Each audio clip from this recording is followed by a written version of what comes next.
Hi hello ಎಲ್ಲರಿಗೂ ನಮಸ್ಕಾರ. ಇವತ್ತು ಶುಕ್ರವಾರದ ಲಾಗನ್ನು ಶೇರ್ ಮಾಡ್ತಾ ಇದ್ದೀನಿ. ಇವತ್ತು ಬೆಳಿಗ್ಗೆನೇ ಅಡುಗೆ ಮನೆ ಕೆಲಸ ಅಂದರೆ ಇವತ್ತು ತಿಂಡಿ ಅಡುಗೆ ಎಲ್ಲನೂ ಮಾಡಬೇಕು. ಕೆಲಸ ಮಾಡ್ತಾ ಮಾಡ್ತಾ ಮಾತಾಡೋಣ ಬನ್ನಿ ವಿಡಿಯೋ ಶುರು ಮಾಡೋಣ. ವಿಡಿಯೋ ಇಷ್ಟ ಆದಲ್ಲಿ ಒಂದು ಲೈಕ್ ಕೊಡಿ. ಹೊಸ್ದಾಗಿ ನೋಡ್ತಾ ಇರೋರು ಸಬ್ಸ್ಕ್ರೈಬ್ ಮಾಡ್ಕೊಳ್ಳಿ.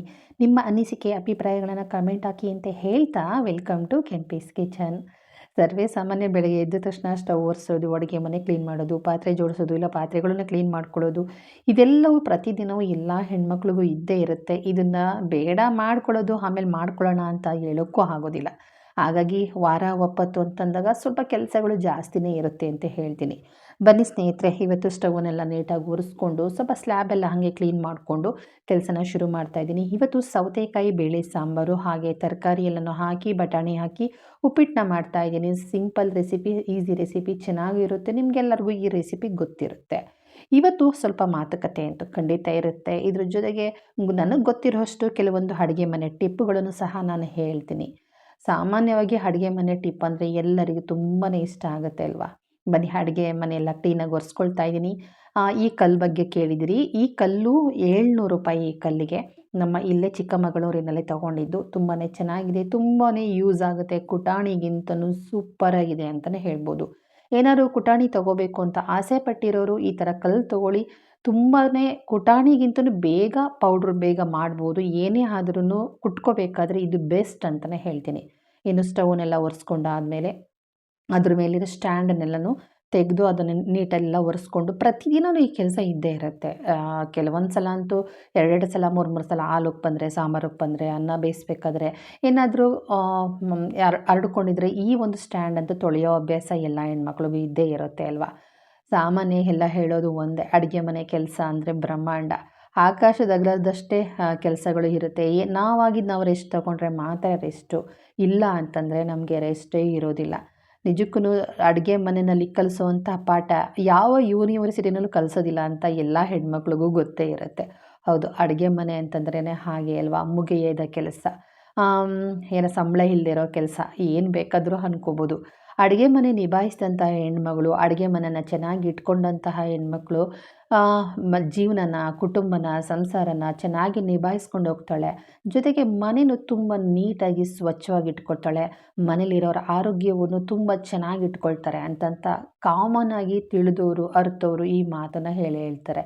ಅದಂತೂ ಖಂಡಿತ ನಿಜ. ಪ್ರತಿಯೊಂದು ಹೆಣ್ಮಕ್ಳು ಅಡುಗೆ ಮನೆಯಿಂದನೇ ಜೀವನ ಶುರು ಆದ್ರೂ, ಅಡುಗೆ ಮನೆಯಿಂದನೇ ನಮ್ಮ ಬದುಕನ್ನು ಕಟ್ಕೊಂಡ್ರೂ ಸಹ, ಬಟ್ ಅಡುಗೆ ಮನೆಯಲ್ಲಿ ಹೆಣ್ಣು ಮನಸ್ಸು ಮಾಡಿದ್ರೆ ಯಾರ ಆರೋಗ್ಯ ಬೇಕಾದ್ರೂ ಚೆನ್ನಾಗಿ ಮಾಡ್ಬೋದು, ಯಾರ ಆರೋಗ್ಯ ಬೇಕಾದ್ರೂ ಕೆಡಿಸ್ಬೋದು, ಯಾರ ಮನೆ ನೆಮ್ಮದಿ ಬೇಕಾದರೂ ಹಾಳು ಮಾಡ್ಬೋದು. ಹೌದಲ್ವಾ. ಓಕೆ, ಇರಲಿ ಸ್ನೇಹಿತರೆ, ಮಾತಾಡ್ತಾ ಹೋಗ್ತಾಯಿದ್ರೆ ಅದು ಮಾತು ಮುಗಿಯೋದೇ ಇಲ್ಲ. ಇನ್ನು ಹಾಲನ್ನೆಲ್ಲ ಕಾಯಿಸಿ ಹಾಲನ್ನೆಲ್ಲ ತೆಗೆದಿಡ್ತಾ ಇದ್ದೀನಿ. ಜೀವನದಲ್ಲಿ ಎಲ್ಲರಿಗೂ ದುಡ್ಡಿರೋನಾಗಲಿ ಇಲ್ಲದೆ ಇರೋರಾಗಲಿ ಯಾರೇ ಆದ್ರೂ ಲೈಫಲ್ಲಿ ದೇವರು ದಿಂಡ್ರು ಮ್ಯಾನಿಫೆಸ್ಟ್ ಅಂತ ಏನಂತ ಹೇಳ್ತೀವಿ, ಅದು ಅಂತಂದರೆ ಎಲ್ಲರೂ ನಂಬ್ತೀವಿ, ಎಲ್ಲರಿಗೂ ಅದು ಅವಶ್ಯಕತೆ ಇದೆ. ಕೆಲಸಕ್ಕೆ ಹೋಗೋರ್ಗೆ ಮಾತ್ರ ದೇವರು, ಮನೇಲಿರೋರು ಮಾತ್ರ ದೇವರು, ಬೇರೆಯವ್ರಿಗಲ್ಲ ಅನ್ನೋ ಭಾವನೆ ಅಂತೂ ಖಂಡಿತ ಇಲ್ಲ. ಎಲ್ಲರಿಗೂ ಕಷ್ಟ ಸುಖ ಒಳ್ಳೆಯದು ಕೆಟ್ಟದ್ದು ಆ ಭಗವಂತ ಒಂದಲ್ಲ ಒಂದು ರೂಪದಲ್ಲಿ ಕೊಟ್ಟೇ ಕೊಡ್ತಾರೆ. ಮನೆಯಲ್ಲಿ ಹೆಣ್ಮಕ್ಳುಗಳಿಗೆ ಆಫೀಸಲ್ಲಿ ಒಂಥರ ಜವಾಬ್ದಾರಿ ಇದ್ದರೆ ಮನೆ ಜವಾಬ್ದಾರಿ ಇರುತ್ತಲ್ಲ. ಒಂದು ಮಾಡಿದ್ರೆ ಹೆಚ್ಚು, ಒಂದು ಮಾಡಿದ್ರೆ ಕಡಿಮೆ, ಒಂದು ಏನೇ ಆದ್ರೂ ಒಂದಲ್ಲ ಒಂದು ರೀತಿಯಲ್ಲಿ ಭಿನ್ನ ಆಗ್ತಾ ಇರುತ್ತೆ. ಭಿನ್ನ ಅಂದರೆ ಏನು ಗೊತ್ತಾ, ಎಲ್ಲರನ್ನೂ ಸಮಾಧಾನ ಮಾಡೋಕ್ಕಾಗಲ್ಲ. ಎಲ್ಲರ ಇಚ್ಛೆಗೆ ತಕ್ಕಂತೆ ಅವರ ಅಭಿಪ್ರಾಯಕ್ಕೆ ತಕ್ಕಂತೆ ನಾವು ನಡ್ಕೊಳ್ಳೋಕ್ಕಂತೂ ಖಂಡಿತ ಆಗೋದಿಲ್ಲ. ಒಬ್ಬರು ಓಕೆ ಅಂದರೆ ಇನ್ನೊಬ್ಬರು ಅಂತ ಹೇಳ್ತಾರೆ. ಹೌದಲ್ವಾ, ಅದಕ್ಕೆ ಭಿನ್ನ ಅಂತ ಹೇಳಿದ್ದು. ಓಕೆ ಸ್ನೇಹಿತರೆ, ಇವತ್ತು ಮ್ಯಾನಿಫೆಸ್ಟ್ ಅಂದ ತಕ್ಷಣನೇ ಎಲ್ಲರಿಗೂ ಆಶ್ಚರ್ಯ. ಅಯ್ಯೋ ಅದೆಲ್ಲ ಸುಳ್ಳು, ಅದೆಲ್ಲ ಖಂಡಿತ ನಾನು ನಂಬೋದಿಲ್ಲ, ಅದೆಲ್ಲ ಇರೋದೆಲ್ಲ ಬೂಟಾಟಿಕೆ, ನಾವು ಕಷ್ಟಪಟ್ಟು ದುಡಿದ್ರೆ ಮಾತ್ರ ಅದು ನಡೆಯೋದು, ಇಲ್ಲಾಂದರೆ ಇಲ್ಲ, ದುಡ್ಡು ಅಂದರೆ ಮೇಲೆ ಆಕಾಶದಿಂದ ಉದುರು ಬರುತ್ತಾ ಅಂತೆಲ್ಲ ಹೇಳ್ತಾರೆ. ನಿಜವಾಗ್ಲೂ ಮ್ಯಾನಿಫೆಸ್ಟನ್ ಅಂತನ್ನೋದು ದುಡ್ಡು ಅನ್ನೋದಕ್ಕೆ ಒಂದೇ ಅಲ್ಲ, ಆರೋಗ್ಯ ವಿಚಾರವಾಗಿ, ನಮ್ಮ ತೊಂದರೆಗಳ ವಿಚಾರವಾಗಿ, ಹಣಕಾಸಿಗೆ ಬರೋವಂಥ ಹಣಕಾಸನ್ನು ಎಷ್ಟೋ ಒಂದು ನೆಗೆಟಿವ್ ಏನಿರುತ್ತೆ ಅದೆಲ್ಲ ತಡೆ ಹಿಡ್ದಿರುತ್ತೆ. ನಮ್ಮ ಆರೋಗ್ಯ ವಿಚಾರವಾಗಿ, ಮನಸ್ಸಿಗೆ ಸಂಬಂಧಪಟ್ಟದ ವಿಚಾರವಾಗಿ, ನಮ್ಮ ಆಸೆ ಕನಸುಗಳನ್ನ ಈಡೇರಿಸ್ಕೊಳ್ಳೋದ್ರ ಜೊತೆಗೆ ಅದನ್ನು ಈಡೇರಿಸ್ಕೊಳ್ಳೋದು ಬರದಲ್ಲಿ ಕೆಲವೊಂದು ತಪ್ಪುಗಳನ್ನ ನಾವು ಮಾಡ್ತೀವಿ, ಬೇರೆಯವರಿಂದನೂ ನಮ್ಗೆ ತೊಂದರೆ ಆಗುತ್ತೆ. ಅದು ಯಾವುದೂ ಆಗಬಾರ್ದು ಅಂತಂದರೆ ನಾವು ದೇವರಿಗೆ ಹೆಂಗೆ ಕೈ ಮುಗಿತೀವೋ ಅದು ಸಹ ನಮ್ಮ ಮ್ಯಾನಿಫೆಸ್ಟ್ ಅನ್ನೋದು ಅಷ್ಟು ಸತ್ಯವಾದ ಮಾತು ಸ್ನೇಹಿತರೆ. ಬಟ್ ಎಲ್ಲರೂ ಹೇಳ್ತಾರೆ ನಾವು ಡೈಲಿ ಮ್ಯಾನಿಫೆಸ್ಟ್ ಮಾಡ್ತಾನೆ ಇರ್ತೀವಿ. ನಮ್ಗೆ ಯಾವುದು ಪ್ರಯೋಜನ ಆಗಲಿಲ್ಲ. ಯಾವುದೂ ಸಹ ನಮಗೆ ಕೈಗೆ ಎಟಕಿಸ್ಲಿಲ್ಲ. ನಿಮ್ದೆಲ್ಲ ಸುಳ್ಳು ಅಂತ ಅನ್ಬೋದು. ಜೀವನದಲ್ಲಿ ನಮ್ಮ ಅಮ್ಮನ ಹತ್ರ ನಾವು ಹೇಗೆ ಅಮ್ಮ ನಮ್ಗೇನು ಬೇಕಾದರೂ ಕೇಳ್ತೀವಿ ಅಮ್ಮನ. ಅಮ್ಮ ಅಂತ ಪ್ರೀತಿಯಿಂದ ಕರೆದು ಆ ಮುದ್ದಿಂದ ಕೇಳ್ತೀವಿ ಅಲ್ವಾ? ಅದನ್ನು ಪ್ರಕೃತಿಯ ಥರ ನಾವು ಮಾತಾಡಬೇಕಾಗತ್ತೆ. ಪ್ರಕೃತಿ ದೇವರು, ನಮ್ಮ ಮನೆ ದೇವರು ಹೇಗೋ ಪ್ರಕೃತಿನೂ ಸಹ ಅದೇ ದೇವರು. ಯಾಕೆಂದರೆ ಮನೆ ದೇವರು, ಪ್ರಕೃತಿ ದೇವರು ಎರಡೂ ಒಂದೇ ಅಂತ ಅನ್ನೋದನ್ನು ಮರ್ತ್ಕೋಬೇಡಿ. ಪ್ರಕೃತಿ ಬ್ರಹ್ಮಾಂಡ ಏನಿರುತ್ತೋ, ನಮ್ಮ ಯೂನಿವರ್ಸ್ ಏನಿರುತ್ತೋ ಆ ಯೂನಿವರ್ಸೇ ಭಗವಂತ ಅಂತ ಅನ್ನೋದು ಅಷ್ಟೇ ಸತ್ಯವಾದ ಮಾತು. ರೂಪ ಒಂದು, ನಾಮ ಹಲವು ಅಂತ ಹೇಳ್ತಾರಲ್ಲ, ಅದು ಸತ್ಯ. ದೊಡ್ಡವರು ಹೇಳ್ತಾರೆ, ಮತ್ತಿನಾಡದ ನಾಲಿಗೆನಲ್ಲಿ ಯಾವುದೇ ಕಾರಣಕ್ಕೂ ಒತ್ತಲ್ಲದ ಒತ್ತಿನಲ್ಲಿ ಮಾತುಗಳನ್ನ ಆಡಬೇಡ, ಅದು ನಿಜ ಆಗುತ್ತೆ ಅಂತ ಹೇಳ್ತಾರೆ. ಮಾತಿಗೆ ಅಷ್ಟೊಂದು ಶಕ್ತಿ ಇದೆ ಸ್ನೇಹಿತರೆ.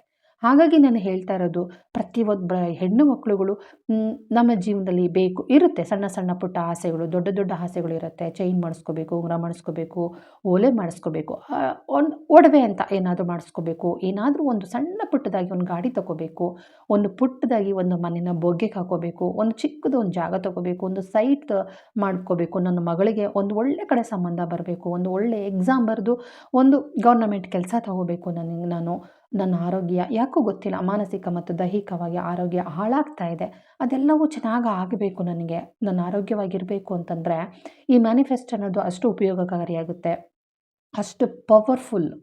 ಅಮ್ಮನ ಹತ್ರ ನಾವು ಮಕ್ಕಳಾಗಿ ಇದ್ಕೊಂಡು ಅಮ್ಮನ ಹತ್ರ ಏನಾರು ಬೇಕು ಅಂತಂದಾಗ ನಾವು ಹೇಗೆ ಹೇಳ್ತೀವಿ, ಅಮ್ಮ ನನಗೆ ಬೇಕು ಇದನ್ನು, ನನ್ನ ಡ್ರೆಸ್ ಬೇಕು, ನನಗೆ ಫೋನ್ ಬೇಕು, ನನ್ನ ಗಾಡಿ ಬೇಕು, ತೆಗೆದುಕೊಡಮ್ಮ ಅಂತ ನಾವು ಕೇಳ್ತೀವ? ಇಲ್ಲ ಅಲ್ವಾ? ಆ ಮುದ್ದು, ಆ ಪ್ರೀತಿ ಇರುತ್ತಲ್ವ ಅಮ್ಮನ ಹತ್ರ, ಆ ನಯ ವಿನಯ, ಆ ಪ್ರೀತಿ, ಆ ಗೋಗರೆಯುವಿಕೆ, ಪ್ಲೀಸ್ ಅಮ್ಮ ಕೊಡಿಸಿ ಅಮ್ಮ, ಪಪ್ಪಂಗೆ ಹೇಳಿ ಅಮ್ಮ ಅಂತ ನಾವು ಹೇಗೆ ನಾವು ಕೇಳ್ತೀವೋ ಅದೇ ಥರವಾಗಿ ಮ್ಯಾನಿಫೆಸ್ಟ್ ಅಂತ ಅನ್ನೋದು ಅದೇ ರೀತಿ ಸೇಮ್ ಅದೇ ರೀತಿ ಯೂನಿವರ್ಸ್ ಹತ್ರ ನಾವು ಮಾತಾಡಬೇಕಾಗತ್ತೆ. ಯೂನಿವರ್ಸ್ ಅಂದರೆ ಏನೋ ನನಗೆ ಗೊತ್ತಿಲ್ಲ, ನಾವು ನೋಡಿಲ್ಲ ಅಂತ ಹೇಳ್ಬೋದು. ನಿಮ್ಮ ಮನೆ ದೇವರು ಅಂತಲೇ ತಿಳ್ಕೊಳ್ಳಿ ಯೂನಿವರ್ಸ್ನ. ಖಂಡಿತವಾಗ್ಲೂ ಯೂನಿವರ್ಸ್ ಹತ್ರ ನಮ್ಮ ಒಂದು ಏನಂತ ಹೇಳ್ತೀವಿ, ಬೇಡ್ಕೊಳ್ಳೋದು, ಕೇಳ್ಕೊಳ್ಳೋದು, ಕೋರ್ಕೊಳ್ಳೋದು ಅಂತ ನಾವು ಏನು ಹೇಳ್ತೀವಿ, ಅದನ್ನು ಒಂದು ಜೀವ ಇರೋ ಹಾಗೆ, ಒಂದು ಮಾತಿಗೆ ಒಂದು ಜೀವನ ನಾವು ಹೇಗೆ ತುಂಬಿಸ್ತೀವೋ ಅದೇ ಥರ ನಮ್ಮ ಕೋರಿಕೆಗೆ, ನಮ್ಮ ಬೇಡಿಕೆಗೆ ನಾವು ಜೀವ ಕೊಟ್ಟು ನಾವು ಕೇಳ್ಕೊಳ್ಳೋದೇ ಆದರೆ, ಪ್ರತಿದಿನವೂ ನಾವು ಕೇಳ್ಕೊಳ್ಳೋದೇ ಆದರೆ ಖಂಡಿತ ಆ ಮ್ಯಾನಿಫೆಸ್ಟ್ ಅನ್ನೋದು ವರ್ಕ್ ಆಗುತ್ತೆ ಸ್ನೇಹಿತರೆ. ಹೌದು. ಈಗ ಉದಾಹರಣೆಗೆ ಯಾವುದೇ ಆದ್ರೂ ಒಬ್ಬೊಬ್ಬರು ಒಂದೊಂದು ರೀತಿಯಾಗಿ ಮ್ಯಾನಿಫೆಸ್ಟನ್ನು ಮಾಡ್ತಾರೆ. ಬಟ್ ಒಬ್ಬೊಬ್ಬರಿಗೆ ಒಂದೊಂದು ರೀತಿಯಾಗಿ ಅದು ಒಲಿಯುತ್ತೆ. ಅದನ್ನು ಮಾಡ್ತಾ ಹೋಗ್ತಾ ಇದ್ದಂಗೆ ಅದರ ಆಳ ಅಂತರ ಖಂಡಿತ ಅರ್ಥ ಆಗುತ್ತೆ. ಕೆಲವರು ಹೇಳ್ಬೋದು, ನನಗೆ ಆರೋಗ್ಯ ಚೆನ್ನಾಗಿಲ್ಲ ಅಂದ್ರೂ ಮ್ಯಾನಿಫೆಸ್ಟ್ ಮಾಡಬೇಕಾದ್ರೆ ನನ್ನ ಆರೋಗ್ಯ ಚೆನ್ನಾಗಿದೆ, ನಾನು ಸುಖವಾಗಿದ್ದೀನಿ, ನಾನು ನೆಮ್ಮದಿಯಾಗಿದ್ದೀನಿ, ನಾನು ಖುಷಿಯಾಗಿದ್ದೀನಿ, ನನ್ನ ಹತ್ರ ಒಡವೆ ಇದೆ, ನನ್ನ ಹತ್ರ ಸೈಟ್ ಇದೆ, ಎಲ್ಲರೂ ನನಗೆ ಗೌರವ ಕೊಡ್ತಾರೆ, ನಾನು ಇವತ್ತು ಮನೆಯಲ್ಲಿ ಎಲ್ಲ ಮಕ್ಕಳ ಜೊತೆಯಲ್ಲಿ ಸಂತೋಷವಾಗಿ ನೆಮ್ಮದಿಯಾಗಿದ್ದೀನಿ, ನನ್ನ ಗಂಡನಾಗಿರೋನು ನನಗೆ ಹೇಳಿದ ಮಾತು ಕೇಳ್ತಾರೆ, ನನ್ನ ಮಕ್ಕಳು ಸಹ ಅಷ್ಟೇ ಒಳ್ಳೆ ಬುದ್ಧಿಯಿಂದ, ಒಳ್ಳೆ ನಡೆ ನುಡಿಯಿಂದ ನಡ್ಕೊಂಡು ಹೋಗ್ತಾ ಇದ್ದಾರೆ ಅಂತ ಒಂದು ಒಳ್ಳೆ ರೀತಿಯಾಗಿ ಬೇಡ್ಕೊಳ್ಳೋದನ್ನು ಸಹ ಮ್ಯಾನಿಫೆಸ್ಟ್ ಅಂತ ಹೇಳ್ತಾರೆ. ಮ್ಯಾನಿಫೆಸ್ಟ್ ಅಂದ ತಕ್ಷಣವೇ ಇನ್ನು ಕೆಲವರು ಏನಂತ ಮಾತಾಡೋದು, ಆ ಪ್ರಕೃತಿ ಜೊತೆ ಮಾತಾಡೋದು. ಇವತ್ತು ನನ್ನ ಆರೋಗ್ಯ ಚೆನ್ನಾಗಿಲ್ಲ, ನನಗೆ ಯಾವುದೋ ಒಂದು ಕೆಲಸ ಆಗಬೇಕು ಅಂತಂದರೆ ಆ ಕೆಲಸದ ಹತ್ರ ಮಾತಾಡೋದು. ಹೌದು, ನಾನು ಆ ಕೆಲಸಕ್ಕೆ ನ್ಯಾಯ ಒದಗಿಸ್ಕೊಡ್ತೀನಿ, ನನಗೆ ಇಂಥದ್ದೇ ಕೆಲಸ ಹೆಂಗೆ ಕೇಳಬೇಕು ಗೊತ್ತಾ ಮ್ಯಾನಿಫೆಸ್ಟ್ ಅಂತಂದರೆ, ನಾನು ಹೇಗೆ ನಾವು ಅಮ್ಮನ ಹತ್ರ ಬೇಡ್ಕೊಳ್ತೀವೋ ಅದೇ ಥರ ಬೇಡ್ಕೋಬೇಕು. ಇನ್ನೂ ಅಂತಂದರೆ ನನ್ನ ಹೆಸರನ್ನು ಸಹ ಹೇಳ್ಕೊಂಡು ನಾನು ಕೇಳ್ಕೋಬೇಕಾಗತ್ತೆ. ನನ್ನ ಹೆಸರು ರೋಹಿಣಿ. ನಾನು ಬ್ಯಾಂಕಲ್ಲಿ ಕೆಲಸಕ್ಕೆ ತುಂಬ ವರ್ಷಗಳಿಂದ ಟ್ರೈ ಮಾಡ್ತಾ ಇದ್ದೀನಿ. ನನ್ನ ಆ ಪ್ರಯತ್ನಕ್ಕೆ ಯಾವುದೇ ಕಾರಣಕ್ಕೂ ನನ್ನ ಒಂದು ಆಗಿರ್ಬೋದು, ಎಕ್ಸಾಮ್ ಬರೆಯೋದಕ್ಕಾಗಿರ್ಬೋದು, ನಾನು ಯಾವುದೇ ರೀತಿ ಕೊರತೆ ಮಾಡಿಲ್ಲ. ಯಾವತ್ತೂ ಅದನ್ನು ನೆಗ್ಲೆಕ್ಟಾಗಿ ಕಡೆಗಣಿಸಿಲ್ಲ. ಅಥವಾ ನಾನು ಫೇಲ್ ಆದಾಗಲೂ ಒಂದೊಂದು ಮಾರ್ಕ್ಸು ಅರ್ಧ ಮಾರ್ಕ್ಸಲ್ಲಿ ನನ್ನ ಎಕ್ಸಾಮ್ ಫೇಲ್ ಆದಾಗ, ಜಸ್ಟ್ 0.1 0.2ನಲ್ಲಿ ನಾನು ಫೇಲ್ ಆದಾಗ ನಾನು ಬೇಜಾರು ಮಾಡ್ಕೊಂಡಿದ್ದೀನಿ. ಆದರೆ ನಾನು ಯಾವತ್ತೂ ನಿನ್ನನ್ನು ಬೈದಿಲ್ಲ. ತುಂಬ ಗೌರವದಿಂದ ನಾನು ನಡ್ಕೊಳ್ತೀನಿ ಕೂಡ. ದಯವಿಟ್ಟು ನೀನು ನನ್ನ ಜೀವನದಲ್ಲಿ ಎಕ್ಸಾಮ್ ಅಂತ ಏನಿದೆಯೋ ಅದು ನನ್ನ ಲೈಫಿಗೆ ಬಂದು ಪಾಸು ಅಂತ ಏನಾರು ಆದರೆ, ನನ್ನ ಜೀವನದಲ್ಲಿ ಸಕ್ಸಸ್ ಅಂತ ಏನಾದರೂ ಕಂಡೆ, ಜೀವನದಲ್ಲಿ ನಾನು ತುಂಬ ಸಂತೋಷವಾಗಿರ್ತೀನಿ.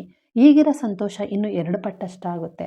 ನಾನು ಪಟ್ಟ ಕಷ್ಟಕ್ಕೆ ಖಂಡಿತ ಪ್ರತಿಫಲ ಬೇಕು ಅಂತ ನಾವೇನನ್ನು ಓದ್ತಾ ಇದ್ದೀವಿ, ನಾವೇನನ್ನು ಕೇಳ್ತಾ ಇದ್ದೀವಿ, ಅದ್ರ ಜೊತೆಗೆ ಮನಸ್ಸು ಬಿಚ್ಚಿ ಮಾತಾಡಲೇಬೇಕಾಗತ್ತೆ.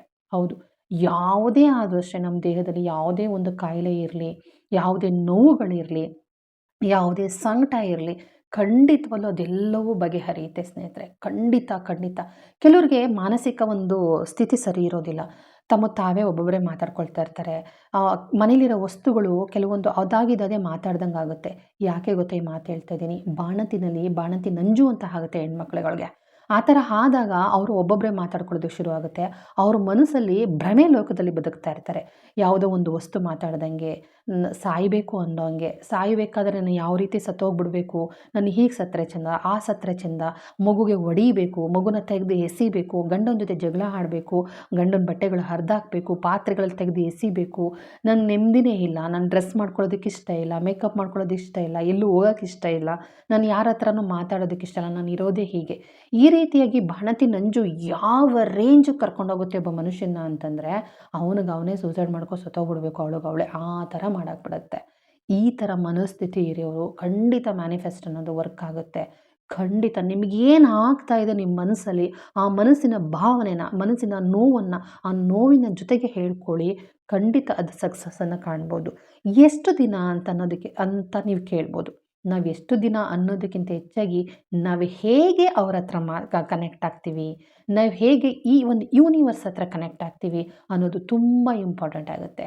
ನೆಗ್ಲೆಕ್ಟಾಗಿ thank you universe, I love you universe, thank you universe, I love you universe, I am sorry universe ಅಂತಂತಂದರೆ ಹೇಳಿದರೆ ಆಗೋದಿಲ್ಲ. ಭಾವನೆಗಳು ಇರಬೇಕು. I am sorry universe, please forgive me, thank you universe, I love you universe. ನಮಗೆ ದುಡ್ಡು ಬೇಕು ಅಂತಂದ್ರೂ ಅಷ್ಟೇ, I am sorry money, please forgive me money, thank you money, I love you money. ಆ ಭಾವನೆಗಳು ಮನಸ್ಸಲ್ಲಿ ನಾವು ಬಂದಾಗ ಖಂಡಿತವಾಗ್ಲೂ ವರ್ಕ್ ಆಗುತ್ತೆ. ಒಬ್ಬ ಶತ್ರು ಹತ್ರ ಪ್ರೀತಿಯಿಂದ ಮಾತಾಡಿ ಅವನಿಗೆ ಎಷ್ಟು ಕರುಣೆ ಬರುತ್ತೆ, ಹೌದಲ್ವಾ? ಹಾಗಾಗಿ ಮಾತಿಗೆ ಅಷ್ಟು ಶಕ್ತಿ ಇದೆ. ಅಷ್ಟು ಈ ಪ್ರಕೃತಿನಲ್ಲಿರೋ ಶಕ್ತಿನ ನಾವು ಪಡ್ಕೋಬೇಕು. ಎಸ್ ಅನ್ನೋದನ್ನು ನಾವು ಪಡ್ಕೋಬೇಕು, ನೋ ಅನ್ನೋದನ್ನು ಬಿಟ್ಟಾಕಬೇಕು ಅಂತಂದರೆ ನಾವು ಯೂನಿವರ್ಸ್ ಹತ್ರ ನಾವು ಮಾತಾಡಲೇಬೇಕು, ಪ್ರಕೃತಿ ಹತ್ರ ನಾವು ಮಾತಾಡಲೇಬೇಕಾಗತ್ತೆ. ಹೌದು ಸ್ನೇಹಿತರೆ, ಜೀವನದಲ್ಲಿ ನಮಗೇನೇ ನೆಗೆಟಿವ್ ಥಾಟ್ ಬರಲಿ, ಆ ಥಾಟ್ ಜೊತೆನೇ ಮಾತಾಡಿ. ಅದಕ್ಕೊಂದು ಥ್ಯಾಂಕ್ ಯು ಹೇಳಿ ಫಸ್ಟ್. ಥ್ಯಾಂಕ್ಸ್, ನನ್ನ ಹತ್ರ ಬಂದಿದೆಯಾ ಈ ನೆಗೆಟಿವ್ ಥಾಟ್, ಯಾವುದಾದ್ರೂ ಆಗಿರ್ಬೋದು, ನನ್ನ ಕೈಲಾಗಲ್ಲ, ನಾನು ಬದುಕಲ್ಲ, ನನ್ನ ಮಗು ಬೇಡ, ನನ್ನ ಗಂಡ ಬೇಡ, ಈ ಜೀವನ ಬೇಡ, ನಾನಿರೋದೇ ಹೀಗೆ. ಸಿಕ್ಕಾಪಟ್ಟೆ ನೆಗೆಟಿವ್ ಥಾಟ್ ಬರುತ್ತೆ. ಎಕ್ಸಾಮ್ ನಾನು ಬರೆಯೋದೇ ಇಲ್ಲ, ನಾನು ಕೆಲಸಕ್ಕೆ ಹೋಗೋದೇ ಇಲ್ಲ, ಅಡುಗೆ ಮಾಡೋದೇ ಇಲ್ಲ, ನನ್ನ ಲೈಫಲ್ಲಿ ಎಲ್ಲರ ಜೊತೆ ಜಗಳ ಆಡ್ತಾ ಇರಬೇಕು, ಎಲ್ಲ ರೀತಿ ಅಂತಂದರೆ ದೇವ್ರ ಫೋಟೋ ತೆಗೆದು ಎಷ್ಟು ಬಿಸಾಕೋರು ಇದ್ದಾರೆ. ಮನಸ್ಥಿತಿನ ಅದನ್ನು ಹೇಳ್ಕೊಳಕ್ಕಾಗೋದಿಲ್ಲ. ಮನೇಲಿರೋ ವಸ್ತುಗಳ ಜೊತೆ ಮಾತಾಡ್ತಾರೆ ಅಂತ ಮನಸ್ಥಿತಿ ಇರೋರು ಬಾಣಂತಿ ನಂಜಾಗೋದ್ರೆ ಅಂಥವ್ರಿಗೆ ಈ ಮ್ಯಾನಿಫೆಸ್ಟ್ ಅನ್ನೋದು ತುಂಬ ಚೆನ್ನಾಗಿ ವರ್ಕ್ ಆಗುತ್ತೆ. ಖಂಡಿತ ಅಂಥವ್ರು ಇದ್ದರೆ ಖಂಡಿತ ಮಾತಾಡಿ, ಪ್ರಕೃತಿ ಜೊತೆ ಮಾತಾಡಿ ಅಂತನಲ್ಲ, ಆ ಕಷ್ಟಗಳ ಜೊತೆ ಮಾತಾಡಿ. ಫಸ್ಟು ಥ್ಯಾಂಕ್ ಯು ಹೇಳಿ, ಅವ್ರ ಹತ್ರ ಬೇಡ್ಕೊಳ್ಳಿ. ಖಂಡಿತ ಬಂದಿದ್ದೀರ ನನ್ನ ಹತ್ರ, ನಾನು ಯಾವುದೇ ಕಾರಣಕ್ಕೂ ನಿಮ್ಮನ್ನು ನಾನು ಬೈಯೋದಿಲ್ಲ, ನಾನು ಯಾವತ್ತೂ ನಿಮ್ಮನ್ನು ಪ್ರೀತಿ ಮಾಡ್ತೀನಿ, ನಿಮ್ಮಿಂದ ನನಗೆ ಒಂದು ಹೆಲ್ಪ್ ಆಗಬೇಕು, ಖಂಡಿತವಾಗ್ಲೂ ನನಗೆ ಹೆಲ್ಪ್ ಆಗಬೇಕು, ಆ ಹೆಲ್ಪನ್ನ ನಾನು ಮಾಡಿ. ಏನು ಹೆಲ್ಪ್ ಬೇಕು ನಿಮಗೆ, ಯಾವ ರೀತಿ ಹೆಲ್ಪ್ ಬೇಕು ಅದನ್ನು ಯೂನಿವರ್ಸ್ ಹತ್ರ ಕೇಳ್ಕೊಳ್ಳಿ. ಮ್ಯಾನಿಫೆಸ್ಟ್ ಮಾಡಿ ಅಂತಂದರೆ ಅದನ್ನೇ ಕೇಳಿಕೊಂಡು ಥ್ಯಾಂಕ್ ಯು ಹೇಳಿ. ಪ್ರತಿದಿನ ಪ್ರತಿ ಕ್ಷಣವೂ ನಮಗೇನು ಒಳ್ಳೆಯದಾಗುತ್ತೆ ಅದಕ್ಕೆ ಥ್ಯಾಂಕ್ ಯು ಹೇಳ್ತಾ ಬಂದರೆ ನಮ್ಮ ಲೈಫಲ್ಲಿ ಒಂದು ಅಚೀವ್ ಮಾಡ್ಬೋದು, ಒಂದು ಗೋಲ್ ಮುಟ್ಬೋದು, ನಮ್ಮ ಲೈಫಲ್ಲಿ ಒಂದು ಬದಲಾವಣೆಗಳನ್ನು ನಾವು ಕಾಣ್ಬೋದಾಗಿದೆ ಸ್ನೇಹಿತರೆ. ಯಾಕೆ ಈ ಮಾತನ್ನು ಹೇಳ್ತಾ ಇದ್ದೀನಿ ಅಂತಂದರೆ, ನನ್ನ ಒಂದು ಮ್ಯಾನಿಫೆಸ್ಟ್ಗೆ ಕಾರಣ ನನ್ನ ರವಿಶಂಕರ್ ಗುರೂಜಿ. ನನ್ನ ರವಿಶಂಕರ್ ಗುರೂಜಿಗೆ ಎಷ್ಟು ಥ್ಯಾಂಕ್ಸ್ ಹೇಳಿದರೂ ಸಾಕಾಗಲ್ಲ. ಥ್ಯಾಂಕ್ ಯು ಗುರುದೇವ. ನಿಜವಾಗಿಯೂ ಅವ್ರು ಹೇಳೋವಂತಹ ಮಾತುಗಳಿದೆಯಲ್ಲ, ಇವತ್ತಿಗೆ ಅಲ್ಲ ಸ್ನೇಹಿತರೆ, ಈ ಟಿ ವಿನಲ್ಲಿ ಬರ್ತಾಯಿದ್ರು. ಮೊದಲು ಈಗೇನು ಕಲರ್ಸ್ ಕನ್ನಡ ಅಂತ ಆಗಿದೆ, ಮೊದಲು ಈ ಟಿ ವಿ ಅಂತ ಇತ್ತು. ಅವಾಗಲಿಂದಲೂ ಅವ್ರಿಗೆ ಎಷ್ಟು ಥ್ಯಾಂಕ್ಸ್ ಹೇಳಿದ್ರೂ ಸಾಕಾಗೋದಿಲ್ಲ. ನಿಜಕ್ಕೂ ಅವರಿಂದನೇ ನಾನು ಇವತ್ತು ಮ್ಯಾನಿಫೆಸ್ಟ್ ಅಂತ ಅನ್ನೋದನ್ನು ಕಲ್ತಿದ್ದು. ಅವಾಗೆಲ್ಲ ನೀವು ಕಣ್ಮಟ್ಟಿಗೆ ನಮಗೆ ಮೊಬೈಲ್ ತೊಗೊಳೋಕ್ಕೂ ನಮಗೆ ಶಕ್ತಿ ಇರಲಿಲ್ಲ. ಮೊಬೈಲಲ್ಲೂ ಸಹ ಯೂಟ್ಯೂಬ್ ಅಂತ ಒಂದಿದೆ ಅಂತ ಅನ್ನೋದು ನನಗೆ ಅಷ್ಟಾಗಿ ನನಗೆ ಗೊತ್ತಿರಲಿಲ್ಲ. ಹಾಗಾಗಿ ನಾನು ಹೇಳ್ತಾ ಇದ್ದೀನಿ, ಖಂಡಿತ ಮ್ಯಾನಿಫೆಸ್ಟ್ ಅಂತ ಅನ್ನೋದು ಮಾಡಿ. ಇದ್ರ ಬಗ್ಗೆ ಹೋಗ್ತಾ ತುಂಬಾ ತಿಳ್ಕೊಬೋದು, ತುಂಬಾ ಬೇಗ ಸಕ್ಸಸ್ನ ಕಾಣ್ಬೋದು. ಜಗಳ ಮಾಡ್ತಿರೋ ಗಂಡ ಹೆಂಡ್ತಿನೂ ಒಂದಾಗ್ತಾರೆ, ಅತ್ತೆ ಸೊಸೆದಿರು ಜಗಳ ಆಡ್ತಾಯಿದ್ರು, ಒಂದಾಗ್ತಾರೆ. ಇದಂತೂ ನಿಜ. ಮ್ಯಾನಿಫೆಸ್ಟ್ ಬಗ್ಗೆ ತುಂಬ ವೀಡಿಯೋಸ್ಗಳು ತುಂಬ ಜನ ಬಿಟ್ಟಿದ್ದಾರೆ. ಖಂಡಿತವಾಗ್ಲೂ ಅಲ್ಲಿಗೆ ಹೋಗಿ ನೀವು ವೀಡಿಯೋನ ಸರ್ಚ್ ಮಾಡ್ಬೋದು ಯೂಟ್ಯೂಬಲ್ಲಿ.